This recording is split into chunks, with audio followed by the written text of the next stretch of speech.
সেই সময় তুমি যদি সচক্ষে সেটা দেখতে পেতে, জালেমদের মৃত্যুর সময় কি কি কঠিন যন্ত্রণা দিয়ে তাদেরকে মৃত্যু দেওয়া হয়, সেটা যদি ওয়ালাউ তারা ইযিজ যালিমুনা, তুমি যদি দেখতে পেতে জালেমদের কিভাবে মৃত্যু দেওয়া হবে, মৃত্যু যন্ত্রণা দেওয়া হবে। ওয়ালাউ তারা ইযিজ যালিমুনা ফি গামরাতিল মাউত ওয়াল মালাইকাতু বাসিতু আইদিহিম, সেদিন ফেরেশতারা ওই জালিমদের মৃত্যুর সময় তাদেরকে বলবে বাসিতু আইদিহিম, তাদেরকে হাতটা সম্প্রসারিত করে দেবে। সাল্লাল্লাহু আলাইহি ওয়াসাল্লাম মুসনাদ আহমদ শরীফের ভিতরে তিনি বলছেন, যখন কাফের, জালিম, নাস্তিক, মুরতাদ এই মানুষদের মৃত্যুর সময় উপস্থিত হয়ে যায়, তখন আসমান থেকে একদল ফেরেশতা নেমে আসে।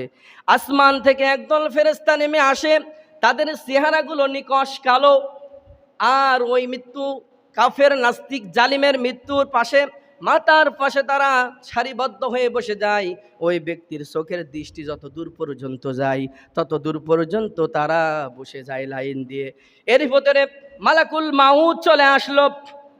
মালাকুল মাউত যখন চলে আসলো, মালাকুল মাউত তারে বলে, মালাকুল মাউত সে সময়ও কাফের, জালিমদের কিভাবে বলে, আল্লাহ রাব্বুল আলামিন সূরাতুল আনফালের 50 এবং 51 নম্বর আয়াতে তার আল্লাহ রাব্বুল আলামিন বলছেন, ইয ইয়াতাওয়াফাল্লাযীনা কাফারুল মালাইকাতু ইয়াদরিবুনা উজুহাহুম ওয়া আদবারাহুম আযুকু আযাবাল হারিক। বলি আল্লাহু আকবার।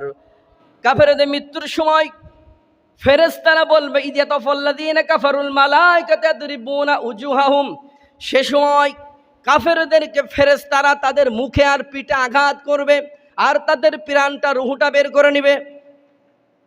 যখন কাফেরদের মৃত্যুর সময় আসবে, তখন কি করবে কাফেররা?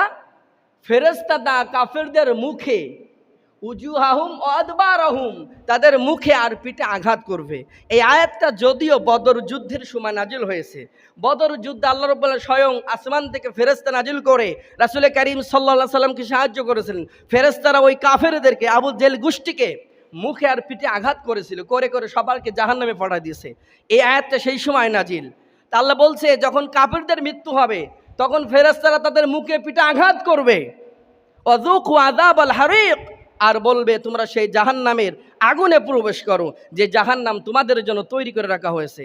এরপর আল্লাহ তাআলা বলেন, যালিকা বিমা কদ্দামাত আইদিকুম, এটা হলো তোমাদের দুহাতের কামাই, তোমরা যা দুনিয়ার বুকে কামাই করেছো সেই কামাই, এটা তোমাদের কামাই। এরপরে আল্লাহ রাব্বুল আলামিন বলেন, ওয়ান্নাল্লাহা লাইসা বিযাল্লামিল লিল আবিদ, আল্লাহ রাব্বুল আলামিন কোন ব্যক্তির উপরে, কোন বান্দার উপরে জুলুম করে না। সুবহানাল্লাহ, বলি সুবহানাল্লাহ। আল্লাহ বলেন, ওয়ান্নাল্লাহা লাইসা বিযাল্লামিল লিল আবিদ, আমি আল্লাহ আমার কোন বান্দার উপরে আমি জুলুম করি। কথা বলেন, করে? আল্লাহ কোন বান্দার উপরে বিন্দু মাত্র জুলুম তিনি করেন? মানুষের উপর জুলুম করে, আল্লাহ কখনো কোনো বান্দার উপরে জুলুম করবে না। এরপরে আল্লাহ রাব্বুল আলামিন সূরাতুল আনআমের 93 নম্বর আয়াতে তিনি বলছেন, ওয়ালাউ তারা ইযিজ যালিমুনা ফি গামরাতিল মাউত ওয়াল মালাইকাতু বাসিতু আইদিহিম, আল্লাহ রাব্বুল বলেন, ওয়ালাউ তারা ইযিজ যালিমুনা ফি গামরাতিল মাউত, সেই সময় তুমি যদি দেখতে, সেই সময় তুমি যদি দেখতে পেতে, সেই সময় তুমি যদি সচক্ষে সেটা দেখতে পেতে, জালেমদের মৃত্যুর সময় কি কি কঠিন যন্ত্রণা দিয়ে তাদেরকে মৃত্যু দেওয়া হয়, সেটা যদি ওয়ালাউ তারা ইযিজ যালিমুনা, তুমি যদি দেখতে পেতে জালেমদের কিভাবে মৃত্যু দেওয়া হবে, মৃত্যু যন্ত্রণা দেওয়া হবে। ওয়ালাউ তারা ইযিজ যালিমুনা ফি গামরাতিল মাউত ওয়াল মালাইকাতু বাসিতু আইদিহিম, সেদিন ফেরেশতারা ওই জালিমদের মৃত্যুর সময় তাদেরকে বলবে বাসিতু আইদিহিম, তাদেরকে হাতটা সম্প্রসারিত করে দিয়ে বলবে, হে জালিম, তুমি তোমার রূহটা তুমি নিজে বার করে দাও। বলবে কি, জালিম তুমি তোমার রূহটা তুমি নিজে বার করে দাও। কখনো কি সম্ভব? এই কথা যখন শুনবে, রূহ, মানুষের শরীরের এমন কোনো অঙ্গ প্রত্যঙ্গ, এমন কোনো জায়গা থাকবে না সেখানে পালানোর চেষ্টা করবে, কিন্তু ফেরেশতা টেনে হেঁচড়ে যেমন জীবন্ত, যেমন আমরা গরু ছাগল জবাই করার পর চামড়াগুলো ছুলে এইভাবে ফেরেশতারা তাদের শরীর থেকে রূহটা বের করে নিবে। আল্লাহ রাব্বুল আলামিন বলেন আখরিজু আনফুসাকুম, তাদের বলা হবে তোমরা তোমাদের রূহটা বের করে দাও। কি বলবে? তোমরা তোমাদের রূহটা বের করে দাও। এরপরে আল্লাহ রাব্বুল আলামিন বলেন আল ইয়াউমা তুজজাউনা আযাবাল হুনি বিমা তাকুলুনা আলাল্লাহি গায়রাল হাক্কি ওয়া কুনতুম আন আয়াতিহি তাস্তাকবিরুন। বলি আল্লাহু আকবার। সেই সময় ফেরেশতারা ওই জালিমদেরকে বলবে তোমরা তোমাদের রূহটা বের করে দাও, এই জন্য আজকে তোমরা অপমানকর লাঞ্ছনাদায়ক শাস্তি প্রাপ্ত হবে।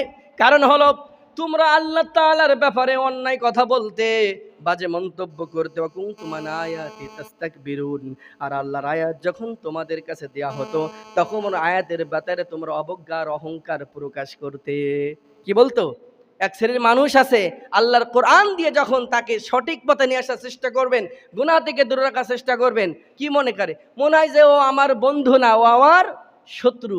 বরংস বন্ধু তো তিনি যিনি ভুলটা ধরায় দেয়। কথা বলেন ঠিক না? বন্ধু তো তিনি যিনি ভুলটা ধরায় দেয়। আইন আমাদের পরম বন্ধু।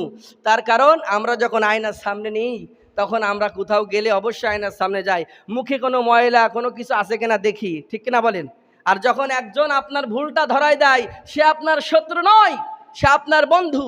তার সে চাই তিলে তিলে গুনায় গুনায় পাপে পাপে আপনার জীবনটা যেন বরবাদ না হয়ে যায়। এই ভুল সংশোধন করার মাধ্যমে যেন আমি আমার জীবনকে সংশোধন করে নিয়ে আমি সঠিক পথের যাত্রী হয়ে আল্লাহর জান্নাতের মেহমান হতে পারি, এজন্যই আপনার ভুলটা ধরায় দেয়। কিন্তু আমরা সমাজে কি করি? যে ভুল ধরায় দেয় তারা শত্রু বানায় নাই। কথা বলেন ঠিক না? যে ভুল ধরায় দেয় তারা কি করে? শত্রু বানায় নাই। কিন্তু আসলে যে ভুল ধরায় দেওয়ার পরে শত্রু বানায়, আসলেও সঠিক জ্ঞানী মানুষ হতে পারে নির্বোধ, বুঝতে পারে নাই, বুঝার সেই শক্তিও নাই। এরপরে মালাকুল মাউত যখন রূহটা বের করে নেবেন, বের করে দেওয়ার পরে ওই যে মাথার পাশে যে সমস্ত ফেরেশতারা বসেছিল তার দৃষ্টি যত দূর যায় তত দূর পর্যন্ত লাইন দিয়ে এই ফেরেশতা মালাকুল মাউতের হাতে এক দ্বন্দ্বের জন্য আর রূহটা রাখতে দেয় না। সাথে সাথে রূহটা নিয়ে নেয়। এই রূহটা নিয়ে আসমানের দিকে তারা ধাবিত হয়। যাওয়ার পথে যখন কোনো ফেরেশতাদের সাথে সাক্ষাৎ হয়, ফেরেশতারা তাদেরকে বলে এই নাপাক রূহটা আবার কার? তার কারণ ওই রূহটা দিয়ে গলিত পচা লাশের দুর্গন্ধ বের হয়। কি হয়? ওই রূহটা দিয়ে গলিত পচা লাশের মতো দুর্গন্ধ বের হয়। আর ওই রূহটা রাখা হয় কিসের ভিতরে? রাসূল করিম সাল্লাল্লাহু আলাইহি সাল্লাম বলছেন কাঁটাযুক্ত সালার বাস্তার মতন দুর্গন্ধযুক্ত একটা কাপড় ফেরেশতারা নিয়ে আসবে। কাঁটাযুক্ত দুর্গন্ধ সালার বাস্তার মতন কাপড় নিয়ে আসবে। সেই কাপড়ের ভিতরে এই জালেম নাস্তিক মুরতাদ যারা কাফের, যারা আল্লাহর পাপিষ্ঠ বান্দা হয়ে মৃত্যুবরণ করবে, এদের রূহটা কাঁটাযুক্ত সালার বাস্তার ভিতরে, যা দুর্গন্ধ কাপড়, তার ভিতরে রাখা হবে।